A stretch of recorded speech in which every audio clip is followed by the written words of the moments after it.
జై శ్రీమన్నారాయణ. జ్ఞానానందమయం దేవం నిర్మలాస్ఫటికాకృతిం ఆధారం సర్వవిద్యానాం హైగ్రీవ ఉపాస్మయే. నీలాంజన సమాభాసం రవిపుత్రమిమాగ్రజం ఛాయామార్తాండ సంభూతం తం నమామి శనేశ్వరం. ఈ శ్లోకాన్ని నేను ఎందుకు చదివానంటే ఇది శని యొక్క శ్లోకం. మనం ఈ వీడియోలో శని మారినప్పుడు 12 రాశుల వారికి ఎలాంటి ఫలితాలు ఇస్తాడు, అసలు శని యొక్క గుణాలు ఏమిటి, శని కారకత్వాలు ఏమిటి, శని దోషాలు అంటే ఏమిటి అనేది మనం ఈ వీడియోలో తెలుసుకుందాం. 29 మార్చి 2025 నుండి శని కుంభరాశిలో నుంచి మీనరాశిలోకి ప్రవేశిస్తున్నాడు. అంటే కుంభరాశిలో నుంచి మీనరాశిలోకి ప్రవేశించినప్పుడు శని ఏ ఫలితాలు ఇస్తాడనేది మనం కులంకషంగా సంపూర్ణంగా ఈ వీడియోలో మనం తెలుసుకుందాం. ముందు శని గురించి తెలుసుకునే ప్రయత్నం చేద్దాం. గ్రహాలలో మందగ్రహం శని నెమ్మదిగా సంచరిస్తుంటాడు. వేగంలో బుధుడు ఉంటే నెమ్మదితనంలో శని అనే కనిపిస్తాడు. శాంతిని ప్రశాంతతను కలిగించేవాడు శని.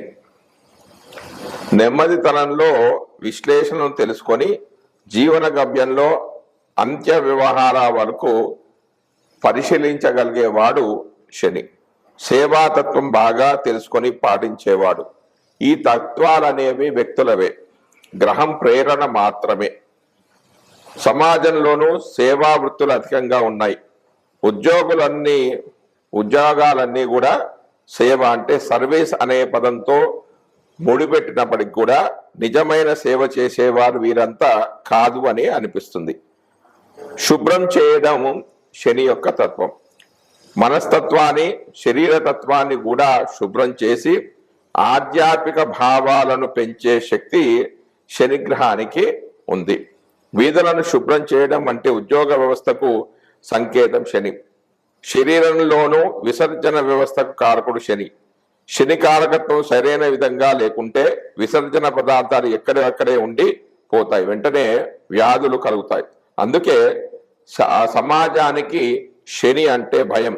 అంతేకాకుండా వేగవంతమైన భావన కాకుండా నెమ్మదిగా పనిచేసేవాడు కావడం వల్ల ప్రస్తుతం ఉన్న వేగవంతమైన సమాజంలో ఇముడిపోవడం కష్టతరము అవుతుంది. సమాజ అవసరాలకు అనుగుణంగా మారడం కోసమే శనితత్వాన్ని మార్పులు చేసే ప్రయత్నం చేయడమే శాంతి విధానం. పూజలు పునస్కారాలు ఈ ప్రయత్నాలతో ఆకాశంలో గ్రహం ఏమీ మారదు. ఈ గ్రహం ప్రేరణగా భావించే శరీర తత్వంలో మనస్తత్వంలో మార్పులు అనేవి వస్తాయి. ఆ ప్రయత్నాలు తనను తాను తీర్చిదిద్దుకోవడంలో సహకరిస్తాయి. అందుకే జ్యోతిష్యం లోకంలో గణనీయమైన నయనస్థానాన్ని పొంది రాబోయే మంచి చెట్లను చూడగలుగుతుంది, ఊహించగలుగుతుంది. శరీరంలో బద్ధకానికి కారకుడు శని. వ్యాధులు మలబద్ధకంతో మొదలవుతాయి. వీటికి ప్రతిగా జలాన్ని ఇవ్వడం ద్వారా కొంత మార్పు అనేది ఉంటుంది. వాయుతత్వ గ్రహము శని. గ్యాస్ ట్రబుల్ అనే కడుపు నొప్పికి కారకుడు కూడా శని. అదేవిధంగా వాతతత్వానికి చెందిన మోకాళ్ళ నొప్పులు మొదలైన వాటికి కూడా కారకుడు. విసర్జన వ్యవస్థకు సంబంధించిన అన్ని లోపాలకు శనే కారకుడు. ఇవన్నీ వ్యక్తులలో సమాజంలో గమనించి ఏర్పాటు చేసినవే. బద్ధకాన్ని తొలగించుకోవడానికి అవసరమైన శారీరకమైన శ్రమ, ప్రాణాయామం, యోగాసనాలు వంటి వాటి వల్ల శని వల్ల కలిగే దోషాన్ని తొలగించుకోవచ్చు. శరీరానికి కొంత వేడిని కలిగించే ఆహార పదార్థాలను ఆహారంలో వినియోగించుకోవడం వల్ల కొన్ని లోపాలు నివారించబడతాయి. నువ్వులు, మిరియాలు వంటి ద్రవ్యాలలో ఇటువంటి భావాలనేవి ఉంటాయి. వాటి వినియోగం వల్ల శని దోషాలు కొన్ని తొలగిపోయి చైతన్యవంతమైన వేగవంతమైన మనస్తత్వం అనేది ఏర్పడుతుంది. దాని నుండి శరీరంలోని బద్ధకం అనేది తొలగుతుంది. మనస్సులోని బద్ధకాన్ని తొలగించే ప్రయత్నాలే శాంతి విధానాలు. ఇక మన ఇప్పుడు శని కారకత్వాలు: ఆయుర్విపత్తి, పరవంచన శక్తి, మోహ, వాత వ్యధ, నిదాన కారణ్య జీవనాన్ని, మాలిన్యావస్త్ర, భయ, శీశక, దుర్మతిత్వ, శూద్రాలు, లయ, విషయో, భృత కోర్కాసునో అని భావమంజులో చెప్పిన శ్లోకం. అంటే ఆయువు, ఆపద, ఇతరులను మోసం చేయడం, శక్తి, వ్యామోహము, వాత సంబంధమైన అనారోగ్యాలు, మారణ కారణం, జీవనం, మలిన వస్త్రము, భయము, సీసము, చెడ్డ ఆలోచనలు, డిప్రెషన్స్, శూద్రుడు, దున్నపోతు, జనపదాలు, సేవక జనం శని కారకత్వంలోనివి. లోభము, మోహము, జాతి ప్రశ్నత రోగము, పేదరికము, అపవాదు, నీచ జనాశ్రయము, వ్యవసాయము, ఇనుము, తగరము, కుధాన్యాలు, సన్యాసము, చిన్న కంకణము, కుర్రలు, ఆళ్ళు, వినుములు, నువ్వులు, ఉప్పు, నల్లని వస్తువులు, నూనెలు, మారక యోగం, ఇవన్నీ కూడా శని కారకత్వాలనేవి.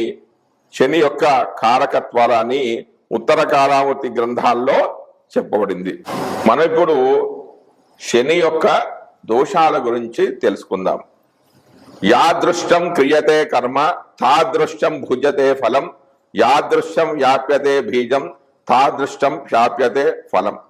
మనం ఏ బీజాన్ని నాటుతామో ఆ సంబంధమే ఫలమే, ఆ సంబంధమైన ఫలమే ఆ చెట్టులో కనిపించే విధంగా మనం ఆచరించిన కర్మానుసారం ఫలితాలు అనేవి నిర్ణయించబడతాయి.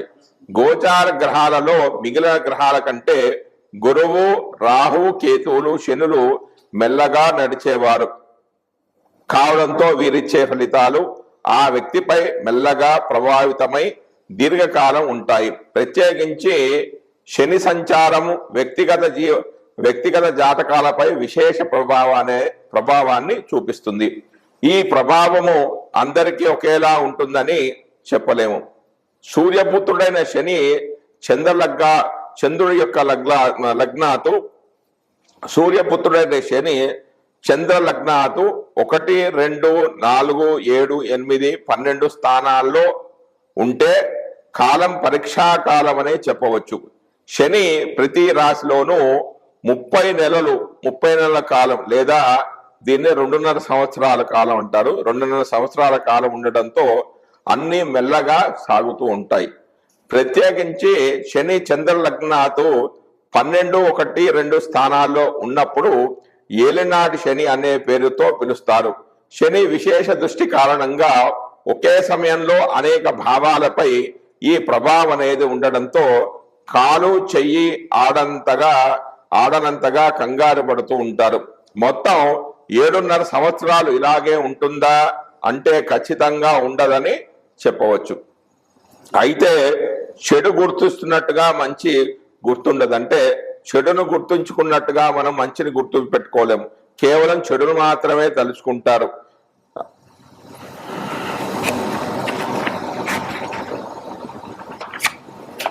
చంద్రలగ్నాతు 4వ రాశిలో శని ఉన్నప్పుడు అర్ధాష్టమ శని దోషమని, 8వ స్థానంలో అష్టమ శని దోషమని అంటారు. ఈ విధంగా 30 సంవత్సరాల కాలంలో 12.5 సంవత్సరాలు శని ఆధీనంలో ఫలితాలు ప్రభావితం అనేది కావడం మనం గమనించవచ్చు. మానవునికి తాను చేసిన పాప పుణ్యాలు అనుసరించి ఫలితాలు ఏర్పడతాయి. 60 సంవత్సరాల కాలంలో 25 సంవత్సరాలు మనం ఎలా ఉండాలో తెలియజేస్తుంది. మన నిజస్థితిని మనమే గుర్తించుకునేలా చేయడం ఆయన యొక్క లక్షణం. శనేశ్వరుడు కేవలం దోష ఫలితాలనే ఇవ్వడు. వివాహాది కార్యక్రమాలు, భూగృహాదులు, ఆయుష్కారకుడు అభివృద్ధి ఆయుర్దాయం ఇస్తాడు. నిజానికి శని యోగాన్ని ఇవ్వవలసి వస్తే శుభగ్రహమైన గురుని మించి ఫలితాన్ని కూడా ఇస్తాడు. శని దోషాలు ఎన్నిసార్లు వస్తూ ఉంటాయి? పుట్టినప్పుడు శని ఉన్న స్థితిని అనుసరించి ఏర్పడుతుంది. ఇది 15 సంవత్సరాల లోపు వచ్చినప్పుడు శని ప్రభావం ఎక్కువగా ఉంటుందనే చెప్పవచ్చు. 15వ ఏట వస్తే 45, 75 సంవత్సరాల్లో వస్తుంది. పుట్టుకతోనే ఏళ్ళనాటి శని ఉంటే దీర్ఘాయువు కలవారికి 4 సార్లు కూడా వస్తుంది. అలాగే అర్ధాష్టమ అష్టమ శనులు తిరిగి వస్తుంటాయి. ప్రతిసారి ఈ ఫలితాలు అన్నీ చెడ్డవి కావు, అలాగని మంచివి అని కూడా చెప్పలేము. మొదటిసారి వచ్చే దానిని మంగు శని అని, రెండవసారి వస్తే పొంగు శని అని, మూడవసారి కుంగు శని అని అంటారు. ఇక మనం విషయానికి వస్తే, శని ఒక రాశిలో నుంచి ఇంకో రాశిలోకి ప్రవేశిస్తున్నాడంటే కుంభరాశిలోంచి మీనరాశిలోకి ప్రవేశిస్తూ ఉన్నాడు. అంటే ఎప్పుడు 29 మార్చి 2025 నుండి కుంభంలోంచి మీనంలోకి ప్రవేశించినప్పుడు 12 రాశుల వారికి ఫలితాలు ఏ విధంగా ఉంటాయి అనేది మనం ఈ వీడియోలో మనం తెలుసుకుందాం. జై శ్రీమన్నారాయణ. జ్ఞానానందమయం దేవం నిర్మలాస్ఫటికాకృతిం ఆధారం సర్వవిద్యానాం హయగ్రీవ ఉపాస్మే నీలాంజన సమాభాసం రవిపుత్రమిమాగ్ర్యం ఛాయామాత్తాండ సంభూతం తం నమామి శనేశ్వరం. మనం ఇప్పుడు ఈ వీడియోలో శని రాశి మారుతున్నప్పుడు, అంటే కుంభరాశి నుంచి మీనరాశిలోకి మారుతున్నాడు. ఎప్పుడు 29 మార్చి 2025 నుండి కుంభం నుంచి మీనంలోకి మారుతున్నప్పుడు 12 రాశుల వారికి ఫలితాలు ఏ విధంగా ఉంటాయని తెలుసుకుంటున్నాం. అందులో భాగంగా ఈరోజు మిథున రాశి వారికి శని రాశి మారడం ద్వారా వచ్చే ఫలితాలు అనేవి మనం తెలుసుకుందాం. శని మీనరాశిలోకి ప్రవేశించినప్పుడు అది 10వ స్థానం అవుతుంది.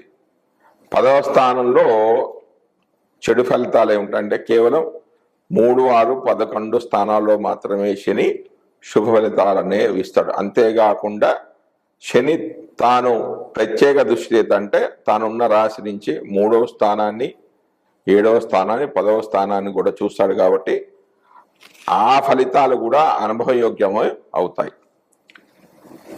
ఫలితాలు ఏ విధంగా ఉంటాయంటే వృధాగా ప్రయాణాలు చేసి రావడం జరుగుతుంది, అనారోగ్యమైన సమస్యలు ఏర్పడతాయి, సుఖం అనేది అసలు ఉండదు, బంధు నష్టం అనేది కలగవచ్చు, ధన నాశనం అవుతుంది, త్వరగా అలసిపోతుంటారు, కలత్రానికి అనారోగ్య సమస్యలు అవుతాయి. అంటే భార్య అయితే భర్తకు, భర్త అయితే భార్యకు అనారోగ్య సమస్యలు ఏర్పడే అవకాశాలు అనేవి ఉన్నాయి. చిన్న విషయాలకే ఆందోళనకు గురి అవుతూ ఉంటారు. వృత్తి వ్యాపారాల్లో ఆటంకాలు అనేవి ఏర్పడతాయి. ఆదాయం సరిగా లేకుండా ఉండదు, అంటే ఆదాయాన్ని మించి ఖర్చులు ఉంటాయి. అజీర్తి సమస్యలు అనేవి ఉంటాయి. ఉపయోగం లేని పనులు చేస్తుంటారు. ఇక నక్షత్రాల వారిగా ఫలితాలు, అంటే ఇప్పుడు నేను చెప్పింది మొత్తం కేవలం కంబైన్డ్, అంటే రాశి వారికి 3 రాశులు కలిపి చెప్పా. ఇప్పుడు నక్షత్రాల వారిగా ఫలితాన్ని తెలుసుకుంటే, మిథున రాశిలో ఉన్న నక్షత్రాలు ఏమిటి? మృగశిర 3, 4, ఆరుద్ర 4 పాదాలు, పునర్వసు 1, 2, 3 పాదాలు.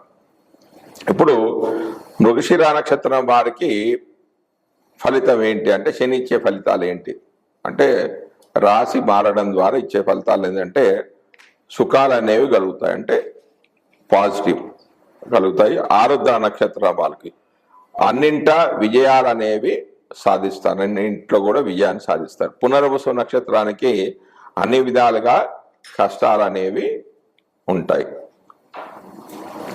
కాబట్టి వీళ్ళు, అంటే ఏ నక్షత్రం వారికి అయితే గ్రహస్థితి బాగా లేదు, వాళ్ళు శనికి సంబంధించిన స్తోత్ర పారాయణాలు చేసుకోవడం. అంటే శనివారం ఉదయం 6 గంటల నుంచి 7 గంటల సమయంలో, అంటే దీన్ని శని హోర అంటే శని హోరా సమయంలో శని యొక్క ధ్యాన శ్లోకాన్ని, అంటే నీలాంజన సమాభాసం రవిపుత్రమిమాగ్ర్యం ఛాయామాత్తాండ సంభూతం తం నమామి శనీశ్వరం అనే మంత్రాన్ని 6 నుంచి 7 మధ్యలో చదువుకోండి. వీలుంటే శనివారం రోజున అదే సమయంలో, అంటే 6 నుంచి 7 మధ్యలో కొంచెం నల్ల నువ్వుల నూనెతో అభిషేకం చేసుకోండి. నల్ల వంకాయలు, నల్ల నువ్వుల నూనె ఒక బ్రాహ్మడికి దానం చేయండి. వీలుంటే నల్లటి బ్రాహ్మడికి దానం చేసినా చాలా మంచి ఫలితాలు వస్తాయి. అంతేకాకుండా శనివారము శని త్రయోదశి వచ్చిన రోజు శని పూజ చేసుకున్నట్లయితే మంచి శుభ ఫలితాలు అనేవి వస్తాయి. జై శ్రీమన్నారాయణ.